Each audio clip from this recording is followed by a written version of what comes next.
Ok, je suis en échange à Singapour, on est le 27 janvier et ça fait maintenant 13 jours que j'ai commencé à apprendre le chinois.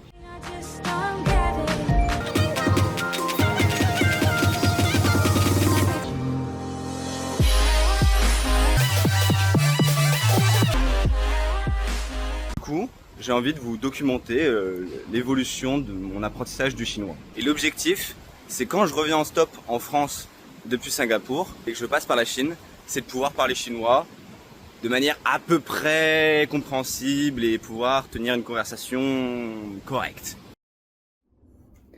Mais pourquoi me diriez-vous? Bah tout simplement parce que j'ai vu un mec sur TikTok qui parlait chinois et je trouvais ça stylé et je me suis dit hey, en vrai j'ai beaucoup de temps libre, autant faire ça genre. Mais du coup je vais vous faire un petit peu des petites capsules comme ça déjà moi ça va permettre de voir mon évolution. Vous pourrez suivre mon évolution avec moi même si c'est une vidéo et du coup vous voyez ça à la fin, mais c'est pas grave. Donc là on est le 27 janvier, ça fait 13 jours que j'ai commencé et déjà je peux me présenter un peu. 你好，我叫 François，我是法国人，我会说法语和英语。昨天我吃了米饭和猪鸡肉，我不喜欢美国。Ça veut dire bonjour, je m'appelle François, je suis français, je parle français et anglais. Hier, j'ai mangé du riz et du poulet et je n'aime pas les États-Unis. Voilà. Donc, je vais vous montrer aussi un peu comment j'ai décidé de m'entraîner pour apprendre le chinois. Déjà, ce qu'il faut savoir sur le chinois, c'est que bon, je vous filme avec mon ordinateur et je vous enregistre avec mon téléphone puisqu'il faut que je vous montre des choses sur mon téléphone. Déjà, je ne vais pas apprendre à lire et écrire les caractères chinois parce que c'est compliqué sa mère. Mais il y a ce qu'on appelle le pinyin, c'est un peu l'écriture phonétique du chinois. Et du coup, tu as juste à lire ça et c'est comme si tu parlais normal. Et du coup, j'apprends avec ça, comme ça, bam, je peux devenir bilingue. Mais à l'oral, genre, pas à l'écrit, mais vas-y, Rosef, c'est pas grave, genre. Duolingo, voilà. En vrai, c'est un peu nul pour apprendre vraiment une langue. Enfin, c'est très long. Genre, je peux faire genre 3 ou 4 leçons par jour.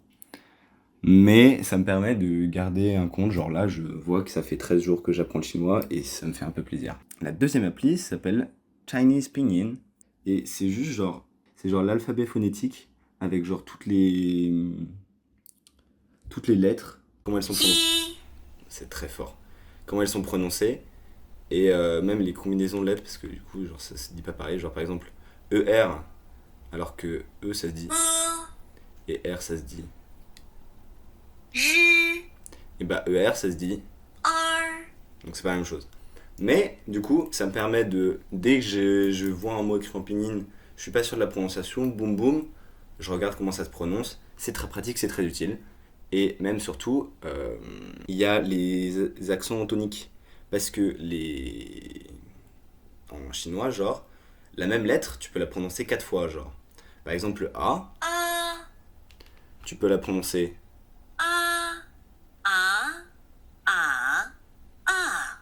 T'as le ton neutre, le ton ascendant, le ton qui monte qui descend et qui monte, et le ton descendant. Et par exemple, genre, un même mot qui est écrit par exemple enfin, qui est écrit avec un truc, s'il n'a pas le même accent tonique, ça ne veut pas du tout dire la même chose.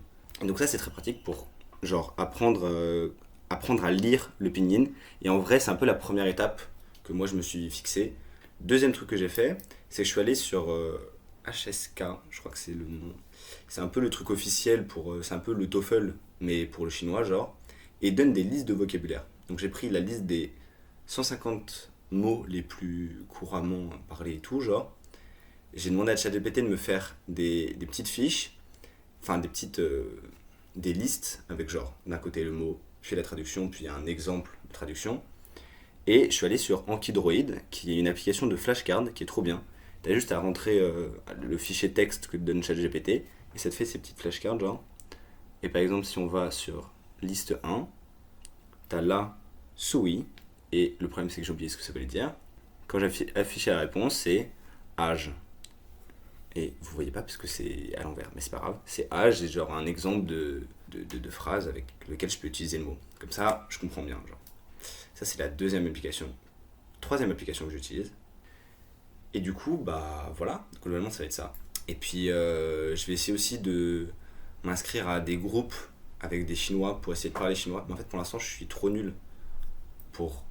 En vrai, c'est la première semaine que je me mets à fond. Genre, ça fait 7 jours que j'ai Anki Droid et tout. Genre, avant, j'avais juste. Duolingo. Bon, Hassoul. Et voilà. Non, l'audio s'est pas enregistré, j'ai envie de crever. Putain de merde. Bon, bah, vous avez un audio de merde parce que j'ai la flemme de tout refaire. 大家好，你们好吗？我出生于2005年。Bonjour, j'espère que vous allez bien. Je suis né en 2005. C'est pas trop stylé, je sais faire des petites phrases, je suis un petit peu fier de moi. Voilà, c'est moi qui les ai faites, tout ça. Ling I San Se Wu Liu Chi Ba Jiu Shi. Bon, je sais maintenant parler jusqu'à 10. Bon, voilà, laisse-moi galérer un petit peu, genre. On est maintenant le 24e jour. C'est un peu stylé. Faut que j'arrête de regarder le retour écran parce que ça fait bizarre. Et ça va plutôt bien. Moi, je suis assez content. Je connais à peu près les 150 mots les plus courants en chinois. Je sais compter jusqu'à 10, c'est un peu l'infini. Et je connais les règles de grammaire assez basiques pour faire des phrases basiques et des petites questions assez simples. Donc je suis plutôt content. J'ai commencé aujourd'hui avec Anki à commencer à apprendre les 1000 mots les plus fréquents en mandarin. Et j'ai aussi avec ce mec, faut que j'arrête de regarder au retour écran, c'est horrible. Il a fait une série de 80 vidéos pour apprendre le chinois. Et ça part vraiment du toute base, genre. Et c'est bien parce que là, quand il montre chaque lettre, ce qui est pas mal, c'est qu'il te dit comment placer ta langue pour produire le bon son, etc.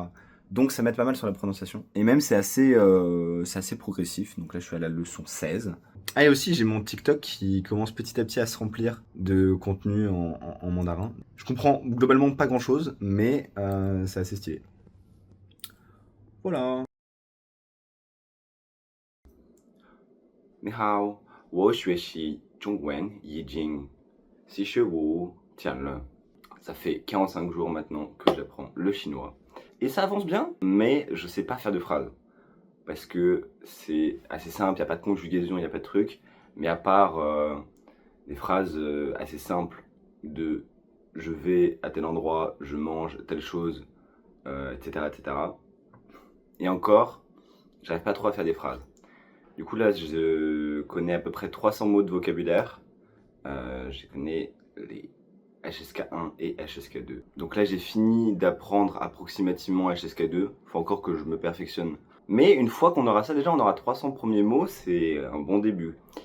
Mais là je vais me lancer aussi dans l'apprentissage des structures types de phrases pour savoir comment construire les phrases, comment faire ceci, comment faire cela.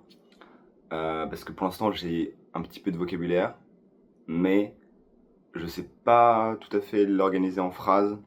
Parce que il n'y a pas de conjugaison, de tout ça, mais ils ont des classificateurs pour, par exemple, 3 voitures, ça va être, je connais pas le mot pour voiture, il va y avoir le chiffre, le classificateur et le numéro. Bref, et tout ça, il faut que je l'apprenne un peu, les petites règles de grammaire. C'est pas très compliqué, mais il faut que je commence à l'apprendre pour avoir des petits automatismes et pouvoir créer des phrases. Je me forcerai à créer 2-3 phrases avec cette structure. Parce que je pense que là, comme je pratique pas assez le fait de créer des phrases, c'est ça aussi qui me bloque. Pendant ce temps, je voyage aussi beaucoup, donc j'essaie de mêler les deux. J'essaie de me faire un petit programme où j'essaie de le suivre et de m'y tenir. Voilà. 你好，我已经学中文72天了。我还在看巴西个视频。而且我已经学了HSK3的一半，而且我2个星期后要去中国北京，我会在北京住5天，后来会在西安住4天。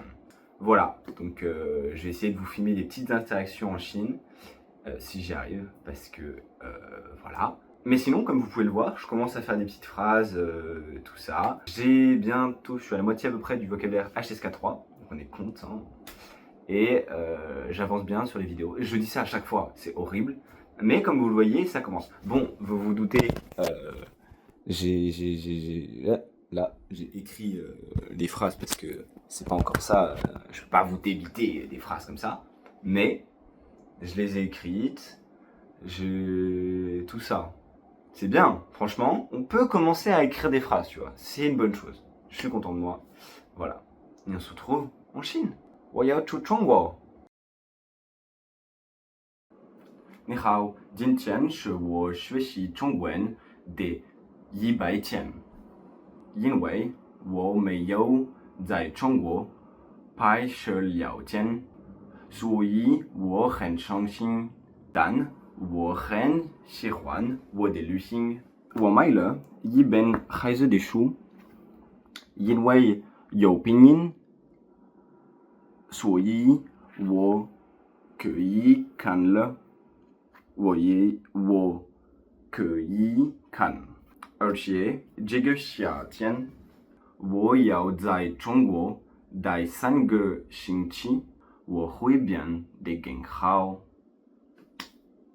Eh hey, c'est pas mal, non? En vrai de vrai. C'est le 100e jour quand même. C'est pas mal. Je suis fier de moi.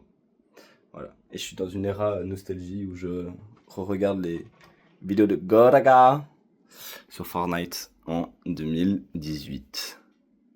Tout ça. 你好，大家，这是这个视频的结束。确实，我3天后要去旅行，所以不能再拍摄了。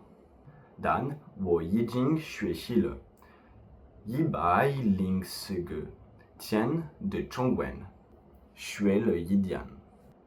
我会说和写一些简单的东西。如果别人慢慢说中文，我就能听懂，而且我可以懂一些简单的拼音书。我不能流利的用中文聊天，我对自己的进步很满意，但我还需要学很多，所以我会做第2个视频，这很好笑，我的头发变了很多。Bref, voilà, c'est la fin de cette vidéo. J'espère qu'elle vous a plu. Ah, je documente globalement, surtout pour moi cette vidéo. Je vais essayer, pendant mon voyage en stop, quand j'irai en Chine, de parler un maximum chinois, etc. Et je vous filmerai peut-être des petites vidéos là-bas. Mais ce sera pour un 2e épisode. Parce que là, je ne suis clairement pas au niveau. Je ne peux pas encore avoir de conversation fluide. Même si je peux comprendre des vidéos et tout, que je regarde, tu vois, sans les tout sous-titres, je peux quand même comprendre de quoi on parle globalement. Donc, Hassoul. Après, quand ça commence à débiter dans la vraie vie et que je comprends rien, je suis en mode genre, oh, mais vas-y. Bref, peace.